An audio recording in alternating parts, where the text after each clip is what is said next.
Trump encontra primeiro-ministro do Reino Unido, conversas cruciais sobre Gaza e comércio.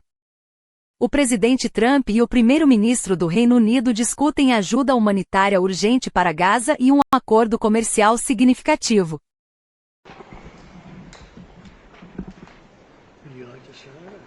Well, let me welcome you, Mr. President, to Scotland, and fantastic to be here at Turnberry with you. Thank you so much for showing us around and having this opportunity to sit in this fantastic ballroom, which is absolutely incredible, and to start talking about some of the issues that are most pressing in your country and my country, and in particular we've had the opportunity to talk about the situation in Gaza and the intolerable situation, including images of starvation. And I think both of us know that we have to get to that ceasefire, and we have to increase humanitarian aid in. And thank you for what you've already been doing, are doing, and are committed to, because without you this would not be capable of resolution.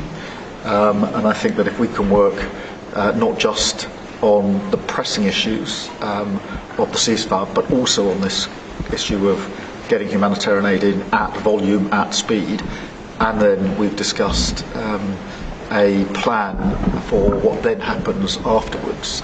I think we can do our very best to alleviate what is an awful situation at the moment. So thank you very much for the discussion we've had so far, and the discussion we're about to continue on that really important issue. But it's fantastic to be here.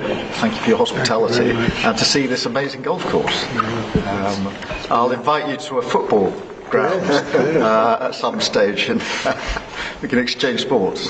It's been great being with you, and thank you very much, Mr. Prime Minister. And you've done a fantastic job with regard to the trade deal. You know, they wanted a trade deal here for years, many years, through many different terms of different people, and you got it done. So I want to congratulate you on that, and it's a great deal for both. It brings unity. We didn't need unity, but it brings us even closer together. I think it's good for both parties.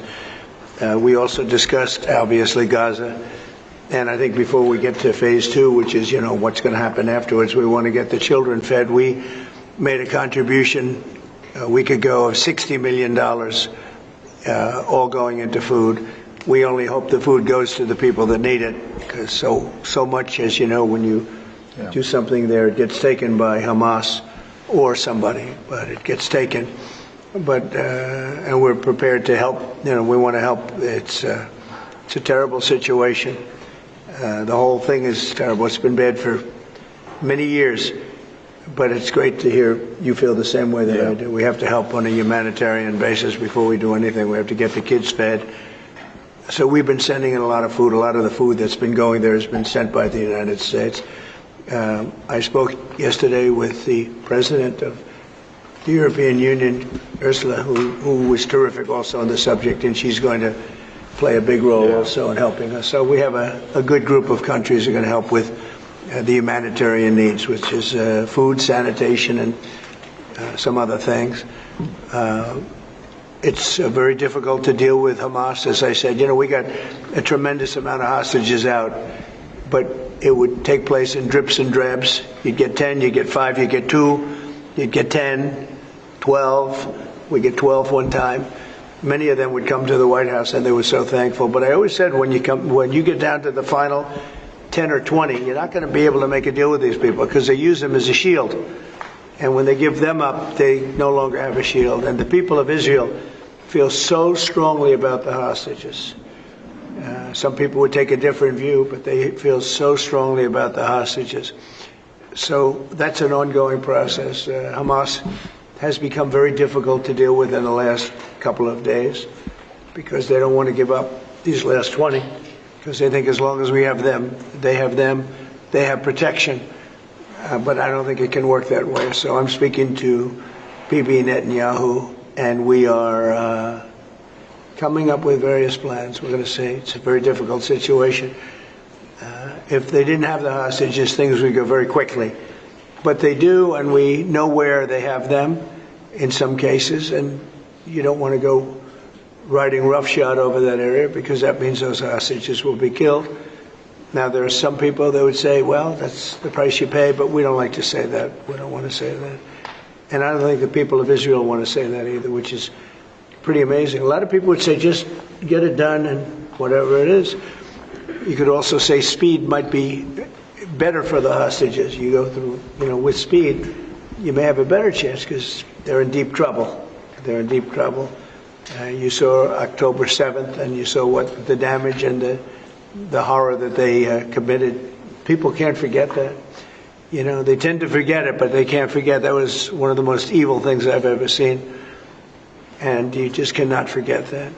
So we're very much involved. The Prime Minister's involved. I'm involved. And I think I can speak. We just signed a very big trade deal, the biggest of them all yesterday, right? And the European Union is very much involved in wanting to help with the Palestinians in terms of getting people fed. But the area of Gaza, another way of defining it is the area of Gaza. It's a very troubled place, and it has been for many, many years. It has been for many decades. So it's not like this just happened. This has been going on for a long period of time. So that's it. Our hearts are in the right place.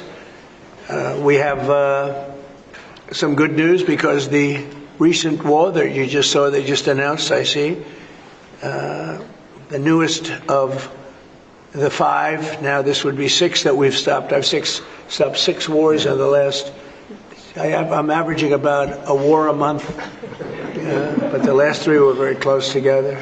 India and Pakistan and a lot of them. Congo was just, and Rwanda was just done.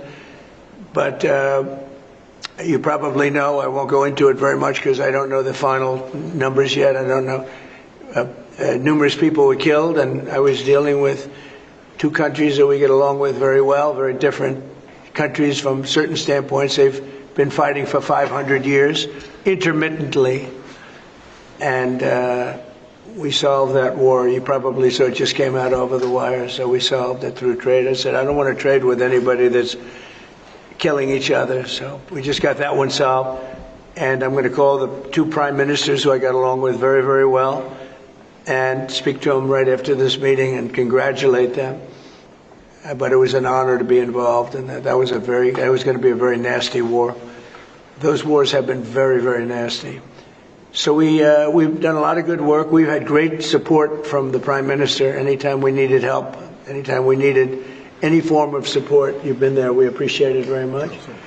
And we're going to continue onward. We do have to take care of the humanitarian needs on what they used to call the Gaza Strip. You don't hear that line too much anymore. You don't hear the Gaza Strip. But it is the Gaza Strip. And it's amazing that it's not being handled a little bit differently.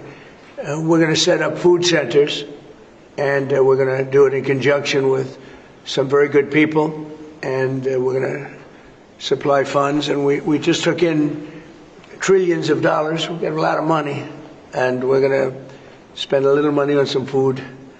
And other nations are joining us. I know your nation's joining us, and we have all of the European nations joining us, and others also have called, and they want to be helpful. So we're going to set up food centers and where the people can walk in and no boundaries. We're not going to have fences, and they can't. They see the food from 30 you would say yards away, and they see the food. It's all there, but nobody's at it because they have fences set up that nobody can even get it.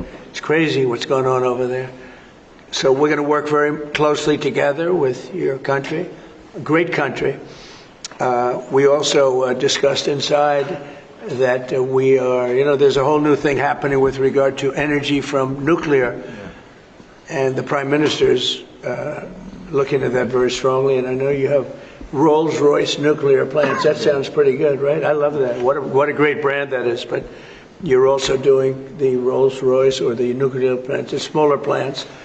We're doing smaller and bigger, but the small is interesting. They do a small plant, very easy, very safe, and as they need more, they hook up another plant, and they have a series of plants instead of, doing the $20 billion plant.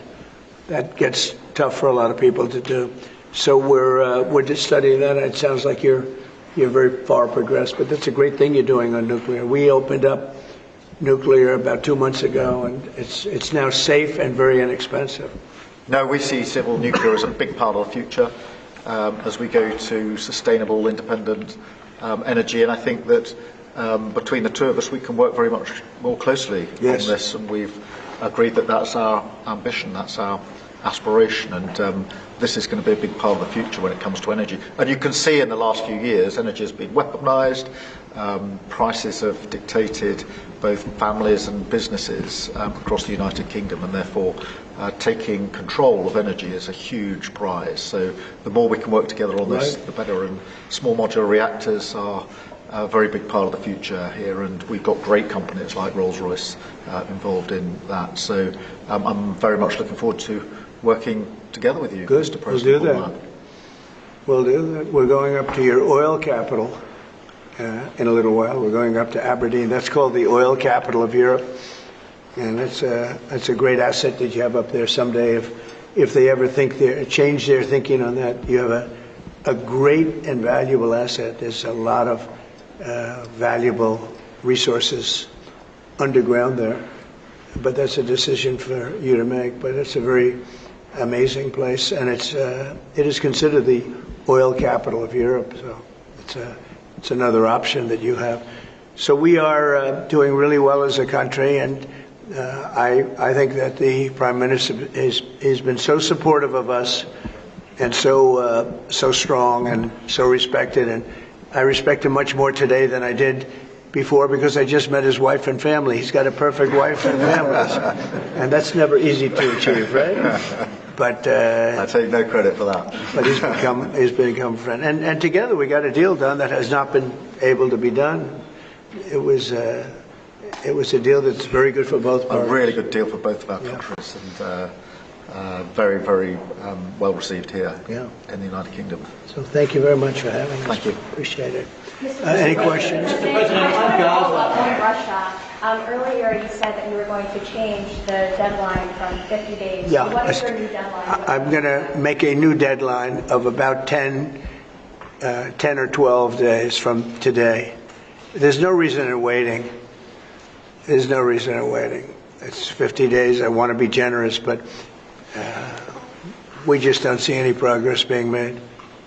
Mr. President, on Gaza, you just talked about setting up food centres in conjunction with other organisations. Right. You talk about the Gaza Humanitarian Foundation or recognised aid agencies. How will this work? Well, it's going to be working with the United States. We'll be helping with the food. You know, we have a lot of access to food. We got a lot of food ourselves, and we're going to bring it over there. We're also going to make sure that they don't have barriers stopping people. You know, you've seen the areas where they actually have food, and the people are screaming for the food in there. They're 35, 40 yards away, and they won't let them because they have lines that are set up.